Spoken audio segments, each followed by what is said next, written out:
Alien X versus Goku is a topic that, well, let's be honest, most people get wrong. On one side, you have the Goku Solos crowd, and on the other, you have the Alien X is like hyperversal with and like maybe outer versal, you know. Surprisingly though, looking closely and in like a more fair like lens, these two actually seem pretty similar in power. Let's start with Goku. I know you're tired of hearing this, but yeah, microcosm scaling, like multiple universes, multiple space times, it's nothing new anymore. This feat is pretty similar to Alien X's on-screen feat of recreating the universe. In fact, it a little bit outclasses it since Goku is destroying multiple universes in like one time, and he multiplies his power, but that's besides the point. This is their strongest DC feats, like strongest destructive capability feats, and this is important for playing fair here. There are some people that legit look at you crazy for saying 5D Goku, and then they go ahead and make like Alien X, like hyperversal, like more than 20 dimensions. They legit use a random filler episode and a throwaway term to say that the Ben 10 universe is like applies to string theory, which, you know, string theory is complex in its own. Even narratively, Alien X is never really presented as, you know, that hyperversal being. He's only presented as like the strongest, the most pillar of the Ben 10 universe. It actually kind of washes down his character, trying to make him stronger than Goku because he's already stronger than his own verse. But this isn't a video about writing, this is a video about power scaling. Additionally, some claim that since the force of creation has no time, then Alien X is somehow out of reversal for some reason. I mean, those two things don't have any correlation, and even if they did, you could argue the same for the Dragon Ball macrocosm. Now let's talk about everybody's favorite topic, higher dimensional scaling. It sucks. Now remember that both of them can, you know, have you like on-screen universal feats, which makes, in my opinion, it makes both of their higher dimensional scalings believable and like pretty much equal in validity. The Dragon Ball Afterlife is stated to be beyond dimensions. Before like anybody says it, no, it isn't just 4D because it literally stated to have no time, so it can't be 4D. And before you say that's inconsistent, you can chalk it up to people getting permission to go to the afterlife, or simply the writers not needing to implement that rule 24/7. Because if the afterlife had no time, well, then everybody inside it would have, you know, like get accessible speed. But like I said, the writers don't need to really do that, and people need to have permission to go to the afterlife anyway, so that explains it. Point is that the afterlife is likely, you know,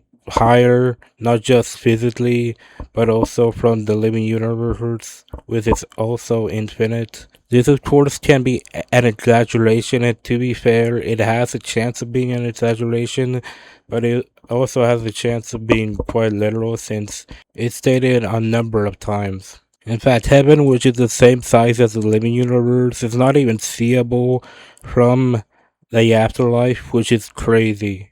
Next, we move on to Alien X, which feed is less of cosmology and more of direct statements. Do something!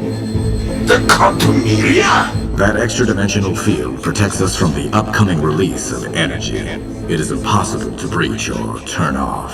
Quantumelia had an extra-dimensional field which protected them from the Annihilard, which, this extra-dimensional field was made to protect 5D beings, and anyway, a fraction of Alien's DNA could actually cut this field, and everybody said it was impossible. Mount Truitt said it was impossible, the Quantumelia said it was impossible, but Alien X did it anyway. So an extra-dimensional field that is made to protect 5D beings is obviously, you know, 5D. Interestingly enough, it implies that the Big Bang Blast is 5D, and since Alien X couldn't, you know, tank the blast, then that's technically an anti-feed, but let's be honest, I mean, this is lucky an art style error or the animation error. So surprisingly, that makes both Goku and Alien X 5D. In my opinion, Goku's feat is a bit more impressive since it's a multiversal on-screen feat that is backed up by a statement, while the DC of Alien X's feat is low and only backed up by a statement. So I mean, I do admit the statement of it being extra dimensional in 5D is more scientific than the afterlife transcending dimensions, but both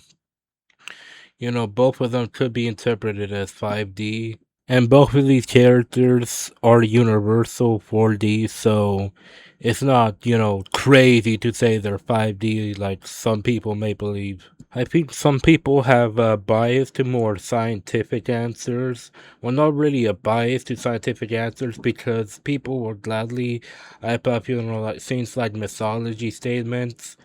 And I think people just kind of have a stigma to Dragon Ball, I guess.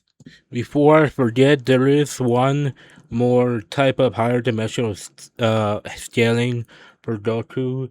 That is the fact that Jiren stated to be beyond any enemy before that, and that would technically include Infinite Zamasu, which merged with the Hyper Timeline. That's 60 scaling, but that scaling is kind of vague. Sure, Whis agrees with it, but including Infinite Zamasu is, a bit of a stretch to say. You're probably expecting me to say that Alien X loses in the fight against Goku, but I actually think Alien X still wins. Mostly because of omnipotence, it has basically infinite hacks. I mean, let's get one thing straight is that Ben is not gonna be like hyper efficient all the time. That's not really his nature. That's kind of the opposite of his nature. And I guess we can go over speed quickly. Alien X doesn't really have, that many speed feats, but I guess you can scale him to the Omnitrix, which can react to the Big Bang. That's MFTL plus to like immeasurable speed. Goku's shockwaves move across the macrocosm, which is moving across different time spaces. That's MFTL plus to immeasurable speed. And hey, look, exactly the same. So yeah, I think like Alien X still wins unless you scale Goku to 60 for some reason, and unless we do it, composite Goku versus composite Ben, because let's be honest, Ben doesn't really get like any type of higher dimensional scaling with his composite version. While with Goku's version, you get like a Goku that can destroy an infinite amount of hyper timelines, which is crazy. I don't know much about Dragon Ball superhero scaling. I just know that it's really crazy.